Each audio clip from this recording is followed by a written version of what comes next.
Spoštovane gledalke, cenjeni gledalci, prijeten pozdrav na današnji praznični dan, ko se spominjamo mrtvih. Z nami bo o tem prazniku in še o čem, predvsem v življenju in razmišljanju, delil misli murskosoboški škof, dr. Peter Štumpf, ki ga prijetno pozdravlja. Lepo pozdravljeni. Gospod Štumpf, zakaj je pomembno, da na današnji dan ohranjamo spomin in pa seveda tudi ostale dni na pokojne in na kakšen način je v naših mislih, po vašem mnenju, to najboljše početi? To, kar smo, to, da živimo, to, da lahko upamo, ustvarjamo, gledamo v prihodnost, vse to je sad naših pokojnih. Kajti na njih smo zrasli, iz njih smo sprejeli življenje, vero, kulturo in pa seveda možnost ustvarjanja. Seveda, nekateri še, hvala Bogu, imamo starše žive, drugi več ne, vendar pokojni so tisti, ki ostajajo ne samo v našem spominu, ampak za nas, kristjane, v veri tudi v večnem življenju. Namreč vsak človek je ustvarjen za večnost in prihaja iz samih dlani živega Boga preko staršev, zato da izpolni svoje poslanstvo. In seveda mnogi so to poslanstvo tako izpolnili, da so sedaj v nebesih, torej jih imenujemo sveti, čeprav niso vsi kanonizirani, ampak tisti, ki niso bili razglašeni za svetnike, je cerkev določila za njih 1. november kot praznik spomina na njih in hkrati tudi molitve k Bogu, da preko njihove priprošnje uslišuje vse to, kar prosimo za nas, pa tudi za tiste, ki so še v posebnem stanju očiščevanja, torej še niso v nebesih, so pa že so zveličani oziroma so v tako rekoč že v polnosti večnega življenja, vendar še ne gledajo Boga iz obličja do obličja, mi se pa spominjamo 2. novembra. Precej ljudi danes išče duhovno hrano, s čim pa nas lahko nahranijo tisti, ki so pokojni in so živi le še v našem spominu? Ja, gledajte, to so njihova dela, ki nas zavezujejo, kajti smo dediči velikih stvari, ne samo v smislu kulture ali spomenikov ali nekih del, ki so to našo zgodovino ustvarjale oziroma nam omogočale tudi, da imamo celo svojo domovino, svojo državo. Ampak ti verni oziroma ti pokojni, mnogi seveda kot verni, nas opominjajo k temu, da jim sledimo na poti vere vse tja do večnosti. Namreč jaz pravim, da sam osebno menim, da so mnogi ti naši pokojni v svojem spominu bolj svetli kot vse luči tega sveta, ki so mnogokrat kičaste luči in nam ne govorijo ali pa ne osvetljujejo tisto resnično življenje, s katerim se moramo soočati. Če gledamo že samo naše babice, naše dedke, koliko trpljenja, koliko težav je šlo čez njihova ramena, pa tudi skozi njihove srce, vendar so zmogli ostati plemeniti, prav zato, ker so ljubili. Ljubili so Boga in ljubili so seveda svojo družino, svoje otroke in zato tudi mi, kristjani, verujemo, da ti ljudje še vedno ljubijo nas iz nebes in kot v tej ljubeči prošnji pred Bogom so seveda naši tako rekoč najboljši in tudi najbližji sopotniki, da tudi mi uspemo to življenje tako živeti, da se lahko enkrat srečamo z njimi v nebesih. Že prej ste sicer nekaj omenjali, dan spomina na mrtve je sicer državni praznik in je nekakšna sekularna različica krščanskega praznika Vsi sveti. To je v krščanstvu veliki dan vere, upanja in tudi ljubezni. Ja, seveda zame je dan mrtvih dan žalosti, pa dan brezupa. Kajti samo ostati pred dnevom mrtvih pomeni pasti v grob in potem si pač, a si ali nisi v spominu tisti, ki so te imeli radi, Mnogikrat slišimo na pogrebih, spominjali se te bomo v večnem spominu, ampak to ni res. Nikogar se ne spominjamo v večnem spominu, razen če se je zapisal v neko zgodovino, bodisi naroda ali cerkve, kot človek, ki je, kot sem že omenil, bil dober, ki je ustvaril neka dela, pa vendar tudi za te ljudi tisočletja minejo in seveda pozaba pride. Večno smo zapisani samo v Božjem srcu. Kdor upa in veri v Boga, ta ne mine, čeprav v človeškem spominu, v Božjem ne. Zakaj? Ker Bog, kar ustvarja, tudi človeka nikoli ne zavrže. Vse, kar je ustvarjeno z strani Boga, je ustvarjeno za večnost. Tudi ta zemlja bo enkrat ne bo zavržena, ampak bo, kot pravi Svetopismo, nastala nova zemlja, ki je vredna Božjega pogleda. In zato seveda krščanstvo v ta praznik, kot sem že omenil, prenaša upanje, saj apostol Pavel pravi, to, kar oko ni videlo, uho ni slišalo in človekovo srce ni prišlo, Bog pripravlja tistim, ki ga ljubijo. Seveda moramo pa le spoštovati tudi tiste, ki nimajo vere, zato ker vera je dar in niso vsi krivi ali pa rekli čisto odgovorni za to, da nimajo vere, glede na okolice, glede na vzgojo, glede na tudi mogoče osebne izkušnje.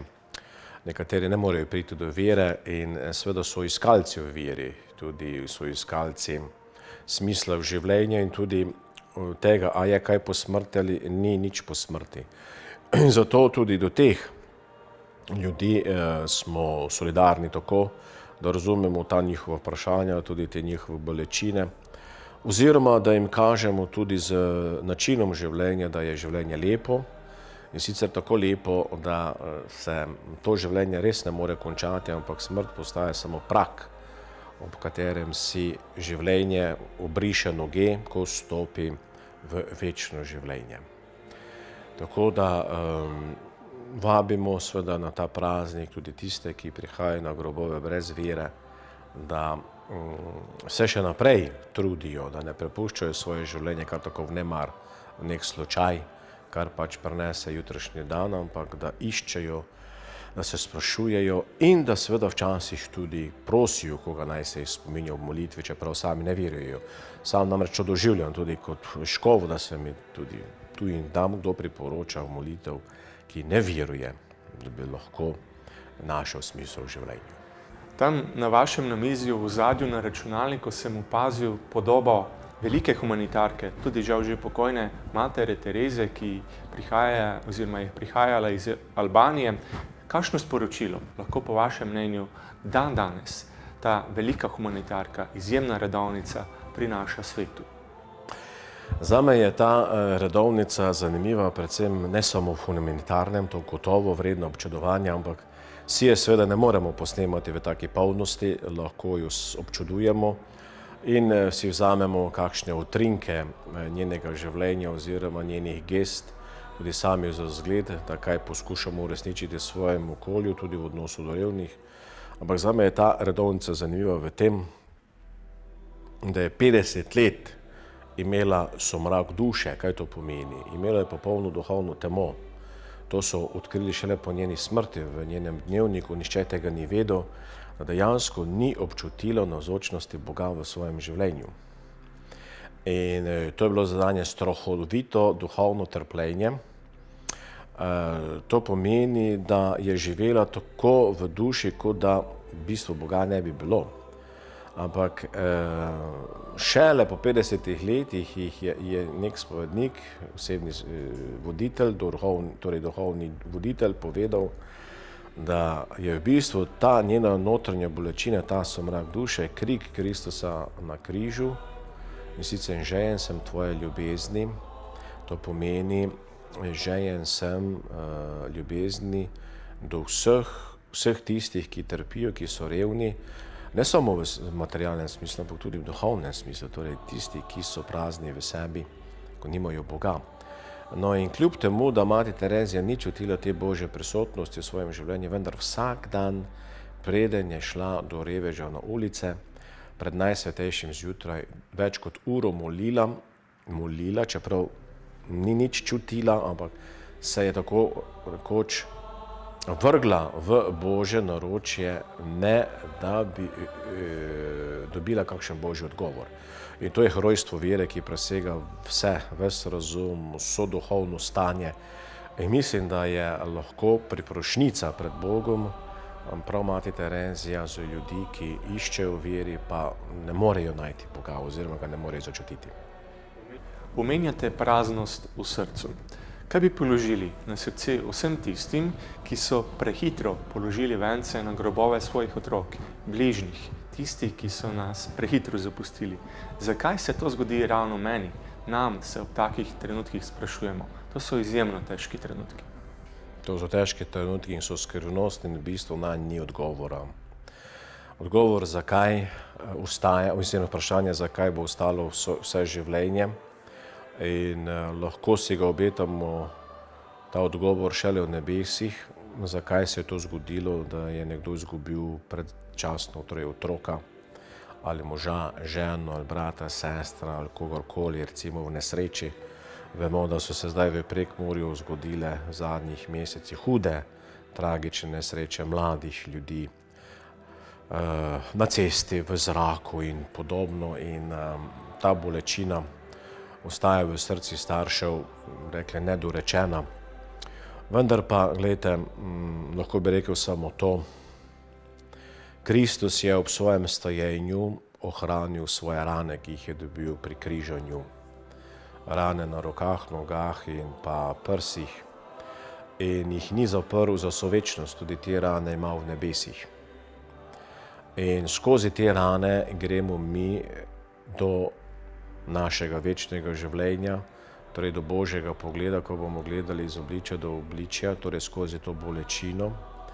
In v teh ranah, kjer nas najbolj boli, kjer smo najbolj razočarani, kjer celo izgubljamo vero, v teh ranah nas prav čaka Bog. In v teh ranah nas On nagovarja in prav Kristus nam kaže te rane kot njegovo solidarnost z našimi ranami.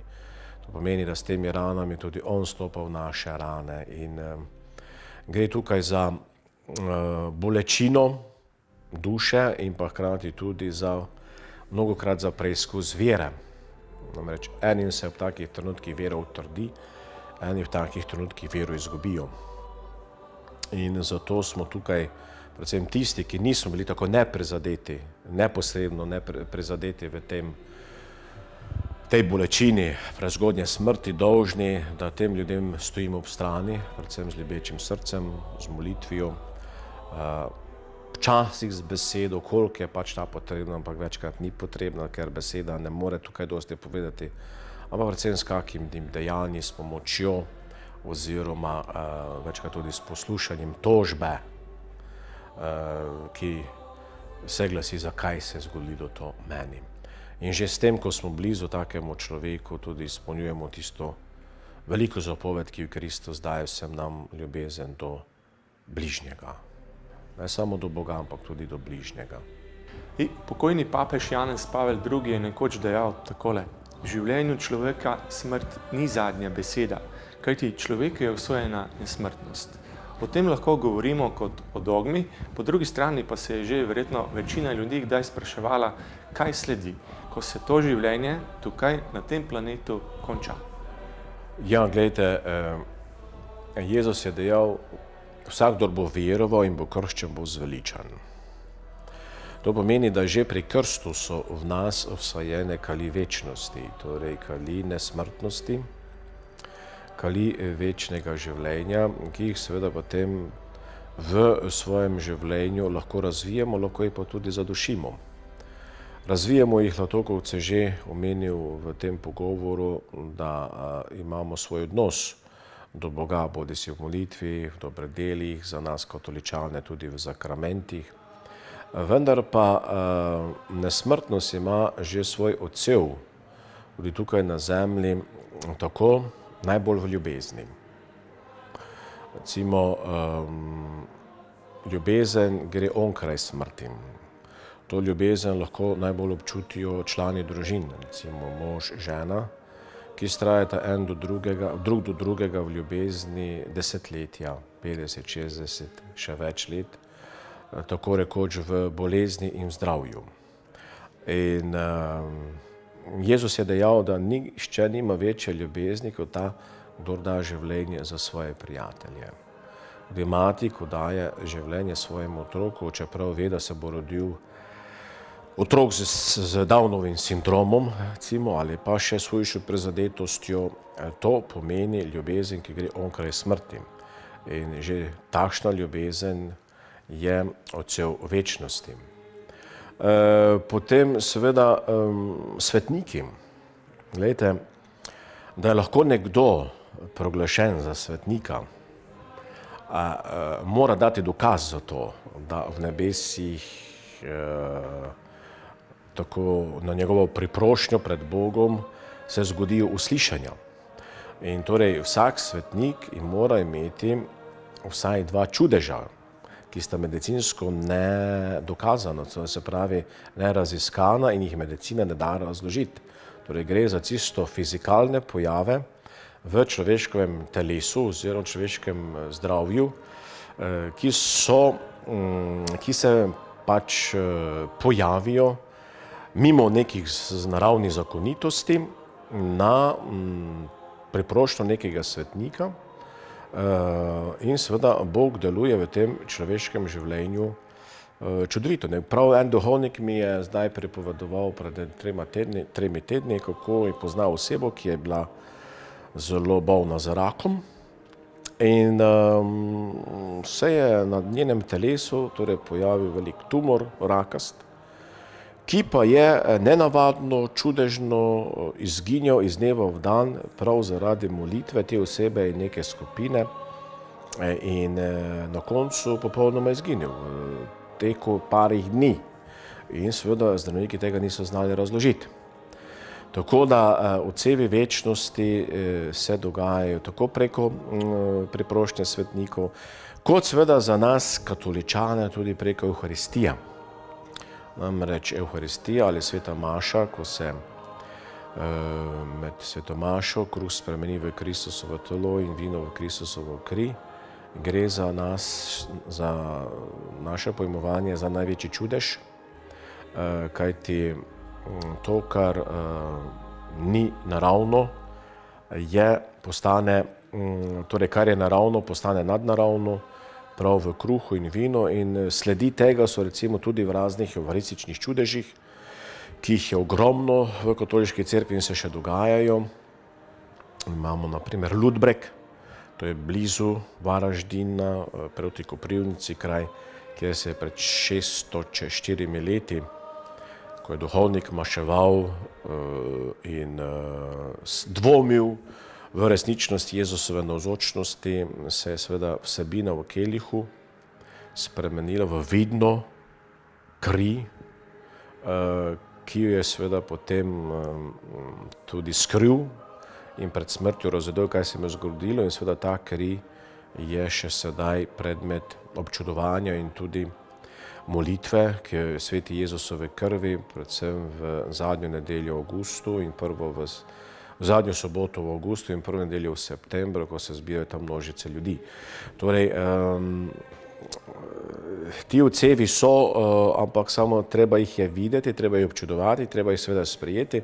Kot je dejal nekdanji nuncij v Rusiji, Načkov Jurkovič, za razliko od nas zahodnjakov, mi vidimo povsod, torej oni vidijo, pravoslavni, Rusi, Srbi in drugi, povsod vidijo odseve večnosti, mi pa tega ne vidimo, zato ker smo preveč, rekli, razumarski, empirični in potem gre marsikaj mimo nas. Na današnji dan, ko se spominjamo pokojnih, je morda tudi pravi trenutek, da globlje razmislimo še o sebi. Kakšen pečat želim pustiti na tem svetu, po čem naj se me nekoč na mojem grobu spominjajo? Sem to življenje resnično živel ali sem ga zgolj preživel? Kaj pravite? Ja, to je seveda poslanstvo oziroma odgovornost vsakega človeka, ker za mene osebno kot škofa, po čem bi se me najraje, da bi se me spomnili, recimo. Dajem čisto kot rekel, to, da sem imel druge rad. Drug me čisto nič ne zanima. To, da sem imel druge rad. A sem jaz bil človek, ki sem ljubil te ljudi na zemlji, ki so bili okrog mene, ali jih nisem ljubil. Potem bi rad, da se me ljudje spomnijo. Ne, da sem ustvaril ne vem kaj, ali se zidal ne vem kaj, ali nekaj organiziral ne vem kaj, ampak to, da sem ljudi ljubil ali jih nisem ljubil. Seveda, da pa lahko ljudi ljubim, pa veste, mora biti človek presegati sebe. Ampak da presegaš sebe, zopet moraš biti v odnosu z Bogom. Kajti, če nisem v odnosu z Bogom, potem hitro začnem tehtati, kdo je vreden moje ljubezni in kdo ni vreden moje ljubezni. In zato nam je dal papež tudi leto usmiljenja, da bi se v usmiljenju učili ljubezni drug do drugega, kajti usmiljenje pa lahko kontempliramo in gledamo v obličju živega Boga. In zato, gledajte, vsak človek je pokopan. Tudi hudoben, tudi sovražnik, tudi tisti, ki je ubijal. Si je enkrat zaželel ljubezni in ima nekoga, ki ga je imel rad. Tudi, če je to samo njegova mama. Ampak, ker ni dobil odgovora v ljubezni od drugih in se ni naučil ljubiti, seveda je postal zločinec. In je seveda padel v svojo tragiko in tudi v svojo tragično smrt. Vendar nekdo ga je nekoč ljubil, če ne drug, to je bila mama. In zato na vsakem grobu, kamorkoli gremo, na naših pokopališčih, tudi do tistih, ki jih nimamo radi ali pa oni nas niso imeli radi, poskušajmo v mislih prebrati. Tudi to je človek, ki ga je nekoč nekdo ljubil. Gospod Štumpf, hvala za vse te modre misli, besede o življenju. Želimo vam vse dobro. Hvala in tudi vam. Hvala. Tako, spoštovane gledalke, cenjeni gledalci, toliko s pogovora s soboškim škofom, dr. Petrom Štumpfom. Upamo, da ste si zapomnili čim več modrih misli in da jih boste čim več prenesli v vaša življenja. Nasvidenje.